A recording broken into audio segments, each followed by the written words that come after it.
네, 오늘 우리에게 주신 하나님의 말씀 보도록 하겠습니다. 신명기 18장 9절에서 14절까지의 말씀입니다. 신명기 18장 9절에서 14절까지 말씀, 저와 여러분 한 절씩 교독하도록 하겠습니다. 내 하나님 여호와께서 내게 주시는 땅에 들어가거든 너는 그 민족들의 가증한 행위를 본받지 말 것이니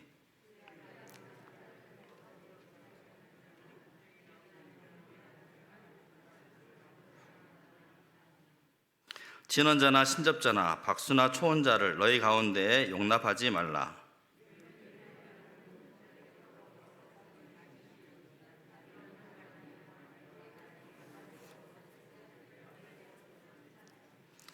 너는 내 하나님 여호와 앞에서 완전하라.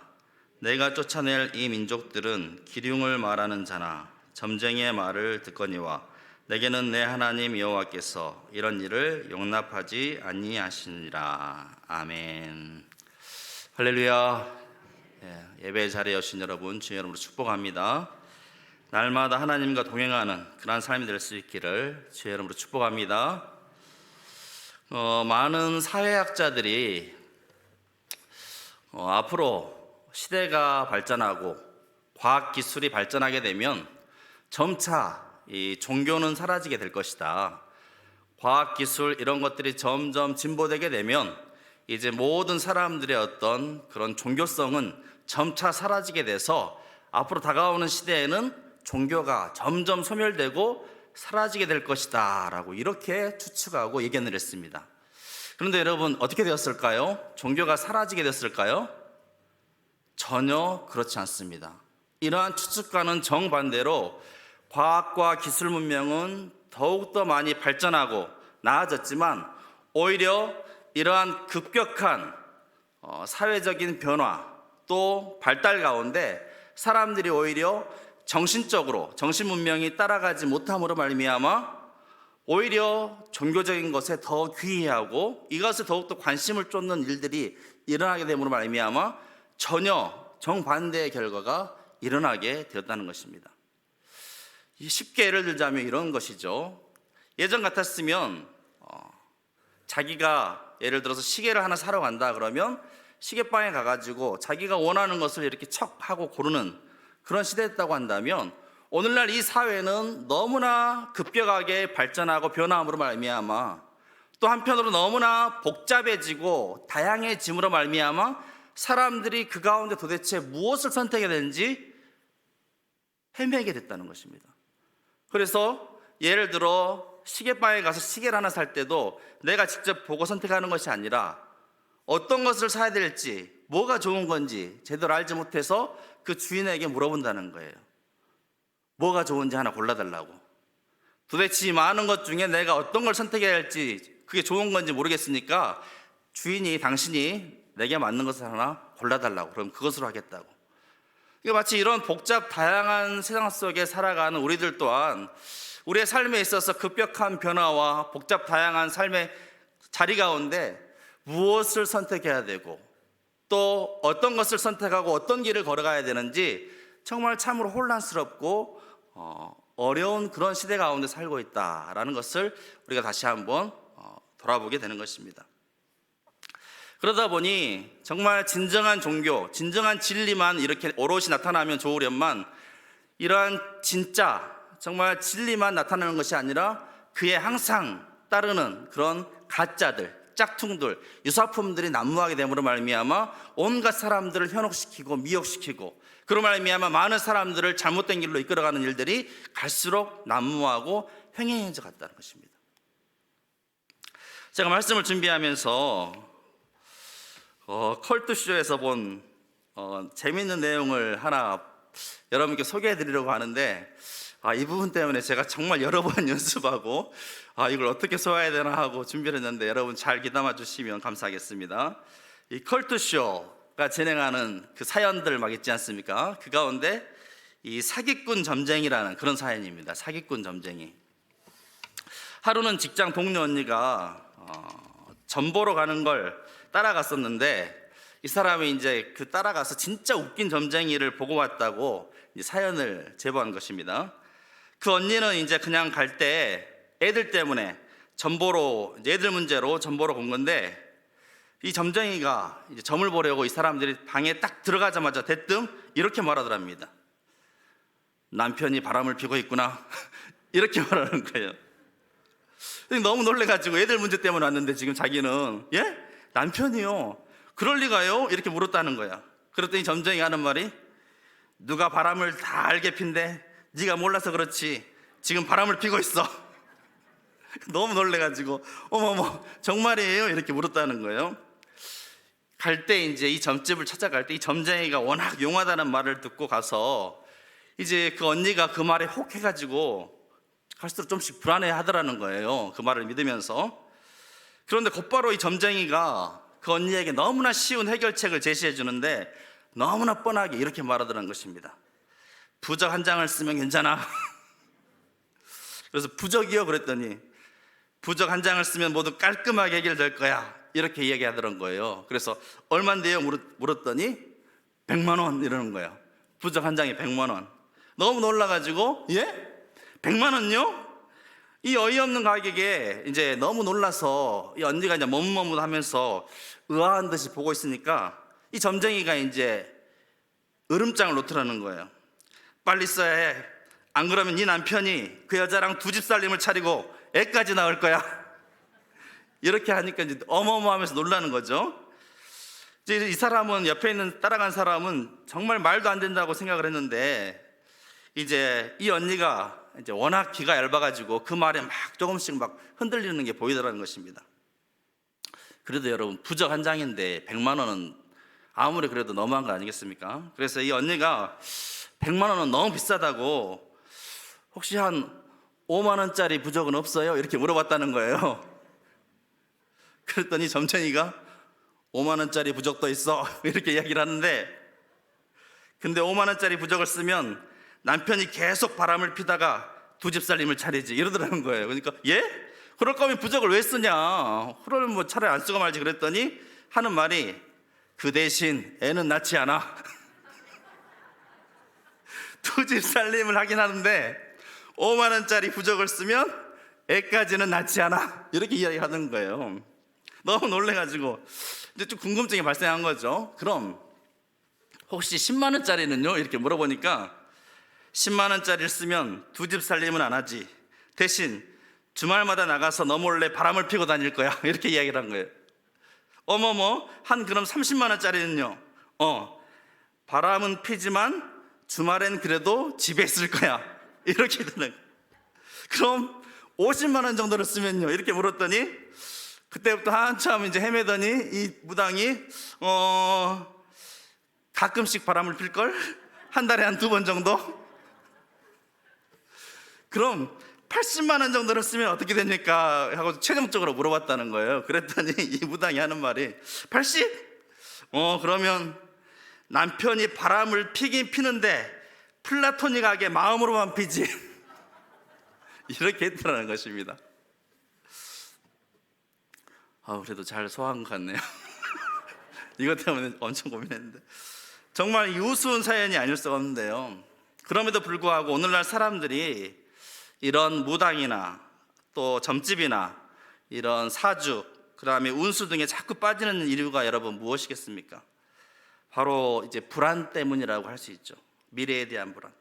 사람은 불완전한 존재이고 당장에 내일 일어날 일도 알 수 없는 그런 불완전한 삶을 살 수밖에 없기 때문에 존재론적으로 살아가다가 예기치 못한 어려운 상황을 맞닥뜨리게 되거나 또 문제가 일어났는데 그에 해당한 마땅한 해결 방법을 찾지 못할 때 이제 무당이나 무속인을 찾아가 가지고 점을 보게 되는 것이죠. 특히 요즘 코로나19 사태가 계속 장기화되고 이로 인해서 많은 경제적 어려움들, 모든 삶의 문제들이 발생하게 되고 또 과연 이 사태가 언제 진정될지 알 수 없기 때문에 갈수록 사람들의 마음이 우울해지고 또 이로 말미암아 불안감들이 점점 쌓여감으로 말미암아 가중되고 있는 그런 상황입니다. 그래서 그런지 몰라도 요즘에 보면 이런 무당들 또 막 무속인들 또 막 역술가들 이런 혼란스러운 틈을 타가지고 우리 삶에 얼마나 밀접하게 지금 침투해 들어오고 있는지 모릅니다. 여러분도 보셨겠지만 요즘에 길거리 이렇게 지나가다 보면 막 현수막에 뭐 있습니까? 막 무속인들의 광고가 아무렇지 않게 막 걸려 있습니다. 막 누구누구 뭐 보살, 뭐 무슨 동자, 막 용하다고 해가지고 연락 달라고 뭐 여러 가지 막 뭐 이사 뭐 여러 가지 무슨 상담한다 하고 막 이런 현수막들이 아무렇지 않게 걸려 있습니다. 또 우리가 즐겨보는 TV만 하더라도 연예인들이 이제 나와가지고 이런 용하다는 무속인들을 막 찾아가가지고 이 막 관상을 보는 거, 또 결혼이나 앞날의 운세를 얘기해주는 그런 프로들이 아무렇지 않게 막 무분별하게 방송이 되고 있습니다. 가만히 보면 무속인 복장을 하고 나와서 막 상담을 해주는가 하면 또 막 그 자리에서 즉석으로 막 재미로 해가지고 본다고 하는데 막 타로점을 보면서 막 점을 쳐주고, 또 지금 대선이 얼마 남지 않은 그런 아주 중요한 시점에서 어떤 후보자와 그의 아내가 무속과 연관되어 있다는, 이 주술과 연관되어 있다는 끊임없는 의혹들이 점점 증폭되고 있는 그런 상황 아니겠습니까? 너무나 지금 위기의 순간이고 한편으로 너무나 중요한 순간인데 정말 하나님의 말씀, 하나님의 역사는 찾아보기 힘들고 오히려 막 이런 것들이 난잡하게 우리의 영을 막 흔들고 혼란시키는 그런 상황 아니겠습니까? 그런가 하면 예전부터 여전히 영화나 드라마 이런 촬영을 할 때 보면 제작진, 배우 할 것 없이 다 고사를 드리는 것을 당연하게 여기고 어김없이 돼지 머리를 놓고 고사부터 지내고 촬영을 시작하는가 하면, 또 대기업이나 직원을 채용할 때 이력서를 보는 것으로 끝나는 것이 아니라, 면접하면 되는데 그게 끝나는 것이 아니라 관상을 가장 많이 본다는 거 아니겠습니까? 그래서 자신들의 이 관상 실력으로 판단이 안 서면 지리산이나 계룡산의 무당이나 도사를 찾아가서 최종 후보에 오른 사람들의 그러한 사진을 보여주고 어떤 사람을 뽑아야 할지를 자문한다고 하니, 그래서 그 사람의 그 점쟁이의 말에 따라서 사람을 뽑은다고 하니 이 얼마나 여러분 어처구니 없는 모습입니까? 그래서 이런 모든 일련의 상황들을 정리해 볼 때 여전히 우리 사회에 토속신앙, 무속신앙이 깊이 뿌리박혀 있다는 것을 우리가 볼 수 있고, 한편으로 오늘날 우리 사회가 그만큼 불안과 염려가 점점 가중되고 팽배해지고 있다는 사실, 또 이로 인해 지금 영적으로도 사람들이 많이 혼탁해져 있는 그런 상황이라는 것을 우리가 직감할 수 있는 것입니다. 그래서 오늘 말씀을 통하여서 이런 영적으로 혼란스러운 시류 가운데 우리가 과연 믿음의 성도로서, 하나님을 믿는 거룩한 성도로서 지켜야 할 거룩한 삶의 모습 무엇인지 오늘 말씀을 통해서 함께 여러분과 나누고자 합니다. 오늘 본문의 말씀을 보시면 9절에 여러분 이렇게 시작하고 있습니다. 내 하나님 여호와께서 내게 주시는 땅에 들어가거든 너는 그 민족들의 가증한 행위를 본받지 말 것이니. 무슨 말씀입니까? 즉 이스라엘 백성들에게 너희들이 이제 약속의 땅인 가나안 땅에 들어가게 되면, 그 땅에 들어가게 될 터인데 그 땅에 들어가면 그 민족들, 가나안 족속들이 행한 가증한 행위를 본받지 말라라고 경고하고 있는 것입니다. 그들이 행하였던 온갖 추악한 영적으로 더러운 주술, 무당, 점쟁이 이런 모든 것들을 다 행하지 말라. 이는 가증한 일이 행하지 말라는 것입니다. 그런데 문득 우리가 이제 이스라엘의 가나안 정복 전쟁, 이 가나안 정복 전쟁과 관련해 생각할 때 문득 드는 의문이 있다면, 이스라엘이 이 가나안 땅을 점령하는 과정에서 어떻게 하나님께서, 그것도 사랑의 하나님께서 이 이스라엘 백성들에게 가나안 땅의 모든 남녀노소 할 것 없이 모든 자들을 다 진멸하고 심지어 가축들까지 다 죽이라고, 그냥 깡그리 진멸하라고 말씀하셨을까? 단지 이스라엘 백성을 위해 가나안 족속들을 그토록 무자비하게 잔인하게 학살하실 수 있으신가? 그런 분이 과연 하나님이라고, 사랑의 하나님이라고 말할 수 있을 것인가? 이런 생각을 우리가 문득 의문점을 제기할 수가 있는데요, 사실 이 일은 단순한 이스라엘 이 정복전쟁으로 생각할 것이 아니라 단순히 그냥 땅을 차지하고 영토를 빼앗는 이런 정복전쟁으로 이해할 것이 아니라 가나안 족속들의 죄악에 대한 그 계속해서 겹겹이 쌓여온 그 끔찍한 가나안 족속의 죄악에 대한 하나님의 심판의 입장에서 여러분 우리가 이해하고 바라봐야 한다는 것입니다. 창세기 15장 16절에 보시면 하나님께서 아브라함에게 말씀하실 것을 약속의 땅을 이제 주시겠다고 말씀하시면서 이렇게 말씀하십니다. 내 자손은 4대 만에 이 땅으로 돌아오리니 이는 아모리 족속의 죄악이 아직 가득 차지 아니함이니라 하시더니, 아모리 족속의 죄악이 아직 가득 차지 않았다는 거예요. 여기서 아모리 족속은 가나안 족속을 말하는 것이죠. 아직 그들의 죄악이 다 차지 않았다는 것은 그 죄악이 다 차기까지 하나님께서 심판을 유보하셨다는 것입니다. 지연하셨다는 것이죠.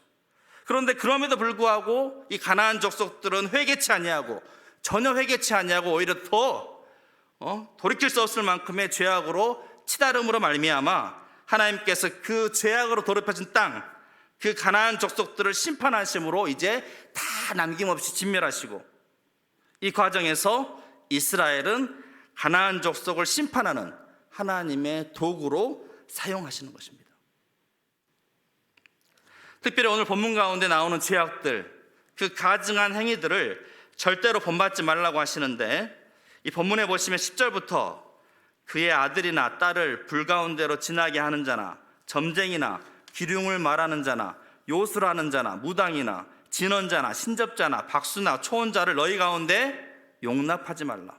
이런 일을 행하는 모든 자를 여호와께서 가증히 여기시나니 이러한 가증한 일로 말미암아 내 하나님 여호와께서 그들을 내 앞에서 쫓아내시니라. 이러한 가증한 죄악, 이것으로 말미암아 가나안 족속들이 심판을 당하게 된 것이죠. 그 땅에서 쫓아냄을 당하게 된 것입니다.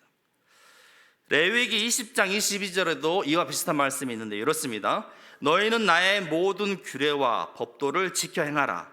그리하여야 내가 너희를 인도하여 거주하게 하는 땅이 너희를 토하지 아니하리라. 즉 하나님의 규례와 법도를 따르지 않고 죄악 가운데 너희가 살고 행하게 되면 결국에는 그 땅을 죄악으로 더럽힌 너희의 죄로 말미암아 그 땅에서 너희를 토하여낼 것이다, 쫓아낼 것이라는 말입니다. 이처럼 가나안 족속들도 오늘 이 본문처럼 온갖 점쟁이나 무당들, 영매들 등등 이런 가증한 행위들로 인하여서 그 가나안 땅에서 하나도 남김없이 진멸되고 제거되게 되었다라는 것이죠. 그들이 믿고 의지하였던 온갖 귀신들이나 또 온갖 여러 가지 주술들, 이것들이 가나안 족속을 지켜주고 보호해주기는커녕 오히려 그들의 죄악으로 말미암아 하나님의 심판의 도구로 사용된 이스라엘 백성들에 의해서 그 대부분이 죽임을 당하거나 가나안 땅에서 쫓겨남으로 말미암아 역사에서 그 이름이 다 지워져 버렸다는 것입니다. 또 그 중에는 몇몇 살아남은 족속들이 있기도 했지만 그들도 이스라엘의 노예로 전락하고 말았습니다. 만일 그들이 의지하며 미래를 물었던 그 귀신들이, 그 잡신들이 그야말로 영험한 능력을 가졌더라면 왜 자기를 잘 섬기는 가나안 족속들을 그 어려움으로부터, 위기로부터 지켜주지 못했을까요? 그들은 헛된 우상이고 잡신에 불과한 악한 세력이기 때문입니다. 그래서 여러분, 우리는 십계명 말씀처럼 하나님 외에 그 어떤 다른 신들도 절대로 여러분 두어서는 안 되는 것이고, 어떤 우상 숭배도 우리가 용납해서는 안 되는 것이고, 헛된 우상이나 귀신들을 의지하거나 그들에게 절대로 도움을 구해서는 안 된다는 것입니다. 그들에게 우리의 미래를 맡기고 우리의 내일을 맡기고 의지한다면 이는 필시 멸망으로 가는 지름길이 될 것이 너무나 불보듯 뻔하기 때문입니다. 그래서 절대로 하나님은 그들의 가증한 행위를 본받지 말라고 경고하여서 말씀하고 계신 것입니다. 그렇다면 왜 우리가 각종 주술이나 점쟁이나 무당들, 이런 부류의 자들을 찾아가서 전보러 가면 안 되는지, 그런 것들을 우리가 쫓아가면 안 되는지 구체적으로 그 폐단에 대해서 4가지로 함께 살펴보고자 합니다. 제가 주석에 보니까 이것에 대해서 이제 4가지로 정리하고 있는데요, 하나씩 제가 말씀드리겠습니다. 첫 번째는 이방 사술 행위의 주된 목적은 감추어져 있는 미래의 일들을 들추어내는 데 있는데, 이는 전적으로 하나님의 권위에 도전하는 행위가 되기 때문입니다. 왜냐하면 미래에 대한 비밀은 오직 하나님께 속한 것이고, 하나님은 자신의 계획을 따라 필요한 때에 예언자들을 통하여서 하나님의 뜻을 계시해 주시고, 또 이제는 성경 말씀을 통하여서 친히 계시해 주셨기 때문입니다. 그러기에 하나님 외에 다른 대상을 통하여서 미래의 일을 들추려고 하는 것은 이 모든 인류의 역사를 이끌어 가시고 계획하시고 예정하시고 이끌어 가시는, 통치하시는 하나님의 그 권위에 정면적으로 도전하는 행위가 되는 것이죠. 두 번째, 태양, 달, 별과 같은 천체 및 기타 모든 자연물은 하나님이 인간들의 편의를 위해 창조해 주신 사물들임에도 불구하고 그것들을 오히려 우상 숭배하고 그것들로 사람들을 현혹시키는 행위는 곧 하나님의 창조 질서를 파괴하는 행위가 아닐 수 없다는 것입니다. 우리 보면은 막 영험하다는 막 뭐 산에 올라가가지고 또 막 바위를 붙들고 기타 막 자연물 앞에 가가지고, 사실 그러한 자연물은 우리 인간을 위해서 하나님께서 내려주신 선물인데, 창조하신 것인데, 오히려 우리가 막 그것들에 막 절을 하고 그것들을 섬기는 어리석음을 범하고 있다는 것입니다. 이것이 다 헛된 우상인 것이죠. 결국 자기 마음에 있는 욕망, 그 욕망을 이루어줄 대상을 찾아가지고 그 대상에게 자기의 욕망을 이루어줄 것을 간구하는 것입니다. 하나님의 말씀, 그 하나님의 주신 말씀이 아니라 거기에는 관심이 없고 자기의 이 안에 있는 욕망을 이루어줄 그 무엇인가를 대상화시켜서 섬기고 절하고 숭배하는 것, 이것이 우상 숭배인 것이죠. 세 번째입니다. 죽은 자의 영혼은 인간 세계와의 접촉이 불가능함을, 죽은 사람은 인간 세계에 접촉할 수 없잖아요. 우리가 부자와 나사를 통해서 보지 않습니까?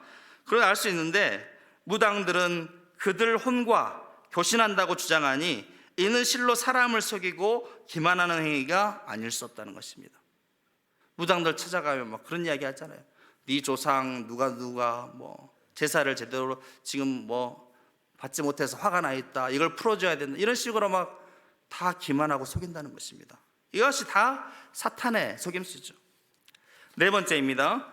이방 사술 행위는 인간들에게 건전한 정신과 과학적 사고를 고취시키기는커녕 도리어 조속한 도덕의식 및 맹목적인 사고관을 주입시키므로 사회 윤리적으로도 마땅히 근절시켜야 한다는 것입니다.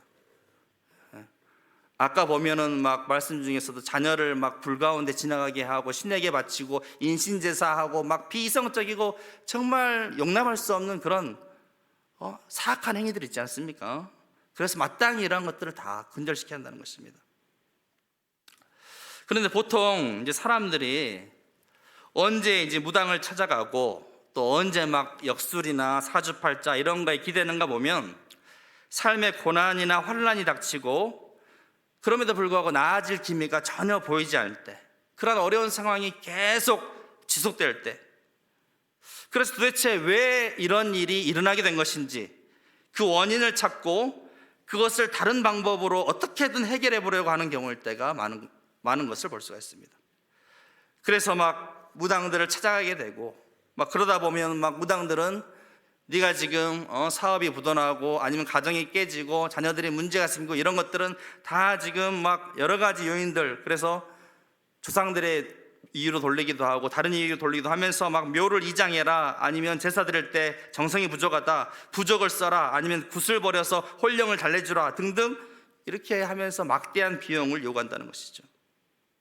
하지만 그렇게 부적을 쓰고 막대한 돈을 들여 굿을 버린다고 해도 문제는 해결되기는커녕 더 큰 어려움에 봉착하게 되고, 이후로 그 삶에 자유가 있습니까? 없습니까? 자유가 없습니다. 이제 진리를 알지니 진리가 너희를 자유케 하리라, 우리 주님께서 말씀하셨는데, 우리 예수님 믿으면 우리는 얼마나 그 은혜 가운데 자유롭게 살 수 있는데, 이렇게 그냥 멋모르고 무당에 찾아가고 무당의 말에 의존한 사람들은 그 이후로는 꼼짝없이 마치 올가미에 매이듯이 무당의 말에 얽매인 채 그런 구속된 삶을 살게 된다는 것입니다.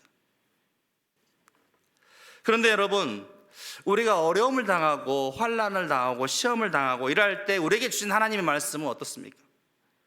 현재 고난과 환난에 대해 하나님께서는 얼마나 우리가 정말 그 하나님의 말씀과 하나님이 주신 그 규례, 그 법도로부터 얼마나 우리가 제대로 살지 못하고 그 말씀을 떠나버렸는가, 그 말씀을 이탈했는가를 중심으로 회개를 촉구할 때가 많다는 것입니다. 내게 일어난 이런 어려움들, 지금 코로나19와 같은 그런 상황들, 우리가 도무지 이해할 수 없는 그런 상황들이 펼쳐질 때 하나님의 말씀을 집중하여 보면 하나님의 말씀 가운데 많은 부분들이 너희가 하나님의 법도를 떠나버렸기 때문에, 하나님의 말씀을 저버렸기 때문에, 여호와를 믿는 신앙을 저버림으로 말미암아 이러한 일들이 일어나게 됐음을 다시 한번 가르쳐주고 다시 회개하며 주께 돌아오기를 간절히 구한다는 것입니다. 왜 이런 고난과 아픔이 찾아왔는지 철저히 우리가 하나님 말씀에서 해답을 찾고 간구할 때 하나님께서는 우리의 그릇된 죄악의 모습을 다 깨닫게 하시고 다시 회개하게 하시고 불안한 미래에 대해서도 하나님의 도우심을 구하며 우리가 나아갈 때 그 고난과 역경이 변화해 축복이 되는 놀라운 은혜를 베풀어 주신다는 사실입니다.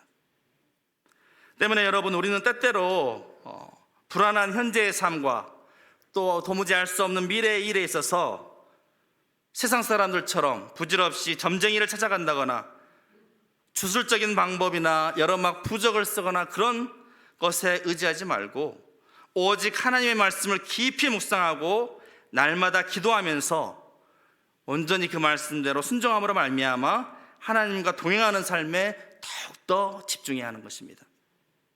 그래서 하나님은 가나안 족속이 행한 그런 모든 더러운 영적인 그런 것 가증할 일들을 절대로 본받지 말라라고 말씀하시면서 그 다음 13절에 이렇게 말씀하시죠. 너는 내 하나님 여호와 앞에서 완전하라. 너는 내 하나님 여호와 앞에서 완전하라. 여기서 이 말씀의 원어적 뜻을 제대로 살려서 다시 해석하자면 이렇습니다. 너는 내 하나님 여호와와 함께 완전할 것이니라. 여호와와 함께예요. 여호와와 함께 완전하라. 사실 인간은 여러분 완벽한 존재, 완전한 존재가 될 수가 없습니다. 그래서 하나님은 우리에게 완벽한 삶을 살라고 말씀하신 것이 아니라 거룩한 삶을 살라고 우리에게 말씀하시는 것입니다. 그런데 이 거룩함은 우리 인간의 스스로의 노력으로 우리 힘으로 되는 것이 아니라 여호와 하나님과 함께 할 때 가능하다는 것이죠.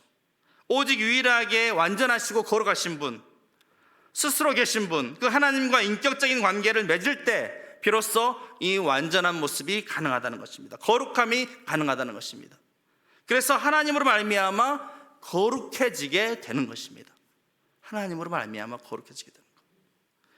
또한 하나님은 우리를 그저 홀로 내버려 둔 채 스스로 너희들 스스로 그냥 완전해져라 이렇게 내팽개치지 않습니다.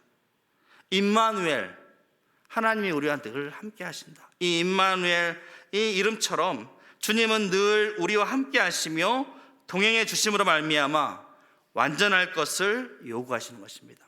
거룩한 삶을 요구하시는 것이죠. 우리의 삶 가운데 날마다 하나님과 동행하면서 그분의 거룩함을 닮아감으로 말미암아 완전함을 향해 나아가라는 말씀인 것입니다. 하나님은 무당이나 어떤 주술적인 방법들, 그런 것들 통하여서 하나님의 뜻을 밝히시는 것이 아니라 오직 하나님의 방법으로 하나님의 뜻을 우리에게 보여주고 계시해 주십니다. 특별히 하나님은 하나님의 말씀으로 당신의 뜻을 우리에게 밝히 보여주십니다. 계시해 주십니다. 그래서 구약에는 모세와 같은 선지자, 또 각 시대 때마다 예언자들을 통해서 백성들에게 말씀하셨고, 이제는 약속하신 예수 그리스도가 이 땅에 오심으로 말미암아 그 계시가 완전하게 밝히 드러나게 된 것입니다. 따라서 오늘날 성도들의 삶의 방향과 진리를 그 제시하는 하나님의 계시를 우리가 얻고자 한다면 하나님의 뜻이 어디에 있는가, 내 삶을 향하신 하나님의 이 뜻이 어디에 있는가, 그 계시를 우리가 깨닫기를 원한다고 한다면 다른 것 보는 것이 아니라 성경에 기록된 말씀, 그 말씀이 계시하시는 또한 예수 그리스도를 더욱 깊이 알아가는데 힘써야 한다는 것입니다. 여러분, 그렇지 않고 그저 형식적인 신앙으로 몸만 교회에 왔다 갔다 하는 그런 신앙으로 하나님과의 교제가 끊어져 버리게 되면 이제 막 코로나라고 해서 아예 이제 예배당도 나오지 않고 예배 생활도 소홀해지고 점점 하나님과 멀어지게 되면 우리는 막상 삶의 위기의 순간이 닥쳐올 때 두려워할 수밖에 없다는 것이죠. 염려할 수밖에 없다는 것이죠. 그런 이야기 하잖아요. 마음 둘 곳이 없다. 여러분 삶에서 그런 경험 있지 않습니까? 마음 둘 곳이 없어. 아무렇지 않게 지금 뭐 문제될 것이 없는데 내 마음이 막 요동을 치는 거예요. 마음 둘 곳이 없어요 지금. 막 불안해가지고 스스로 어떻게 할지 모르는 그런 상황이 초래될 수 있다는 거죠. 그 마음에 하나님이 떠나버리면. 그런 말미암아 자칫 거짓 영에 사로잡혀서 미혹되어서 하나님 앞에 큰 범죄를 짓게 될 수도 있다는 것입니다. 여러분 우리가 잘 아는 사울 왕, 이스라엘의 사울 왕을 한번 생각해 보십시오. 사울 왕도 처음에는 사무엘 선지자에게 기름 부음을 받고 이스라엘의 초대 왕이 되었건만 이후 위기의 순간이 올 때마다 어떻게 했습니까?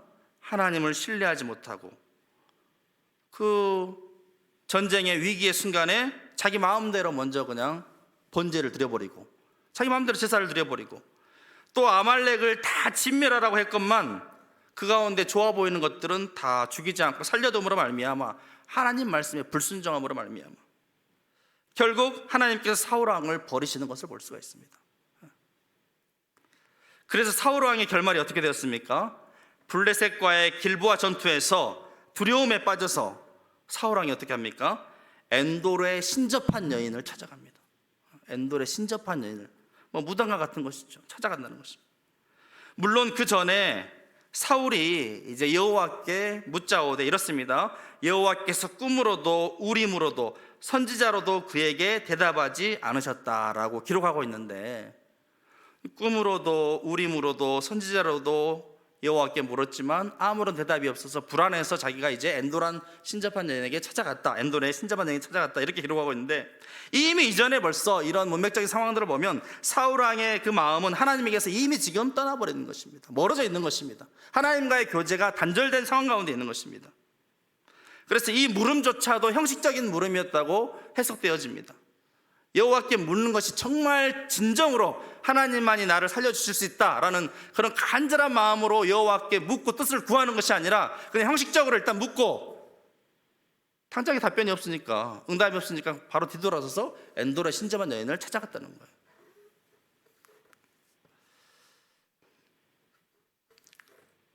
그래서 결국 그 전투에서 블레셋에게 대패하게 되고 이로 인해서 사울은 스스로 목숨을 끊고 거기에서 비극이 끝나는 것이 아니라 그의 세 아들도 다 죽음을 맞이하는 끔찍한 이 비극적 결말을 맞게 되는 것을 볼 수가 있습니다.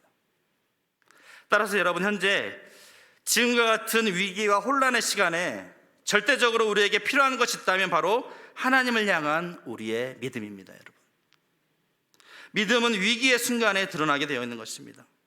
여러분 지금은 다른 것 바라보고 다른 것 의지할 것이 아니라 어느 때보다도 여러분 하나님께 집중해야 할 시간입니다. 지금은 어느 때보다도 하나님의 말씀에 집중해야 할 때이고 하나님께 간절히 기도하며 간구할 때입니다.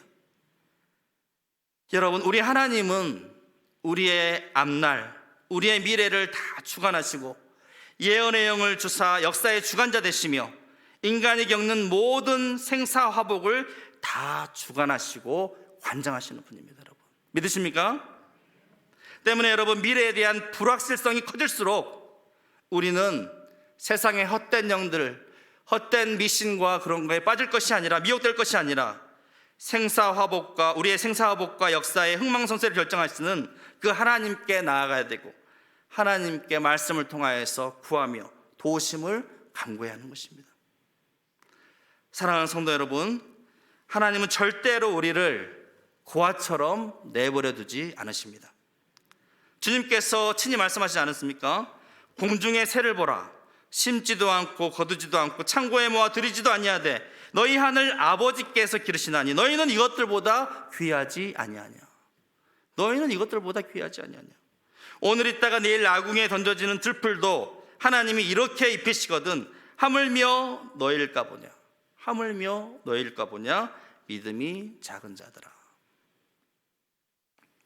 사도 바울은 그가 복음을 전하면서 숱한 예기치 못한 환난과 역경 고난이 그를 엄습했지만 그럼에도 불구하고 어떻게 고백하였습니까? 내가 확신하노니 사망이나 생명이나 천사들이나 권세자들이나 현재일이나 장래일이나 능력이나 높음이나 깊음이나 다른 어쩐 피조물이라도 우리를 우리 주 그리스도 예수 안에 있는 하나님의 사랑에서 끊을 수 없으리라. 여러분, 이게 바로 사도 바울의 고백 아니겠습니까? 지금 시기적으로 너무나 위기의 순간이고 또 너무나 정말 이러한 위기들로 말미암아 앞이 보이지 않는 캄캄한 시대를 우리는 지금 살아가고 있습니다. 이러할 때 여러분, 우리가 붙잡고 붙들어야 할 것이 무엇이겠습니까? 바로 온 천하 만물을 다스리시며 통치하시는 그 하나님, 그 하나님의 언약의 말씀인 줄로 믿습니다. 그 약속의 말씀 붙들고 간절히 기도함으로 말미암아 우리를 향하신 하나님의 뜻을 정말 깨닫고 주의 말씀에 온전히 순종함으로 말미암아 하나님의 역사를 바로 세워나가는 우리 모든 성도들이 다 될 수 있기를 주의 이름으로 축복합니다. 기도하겠습니다.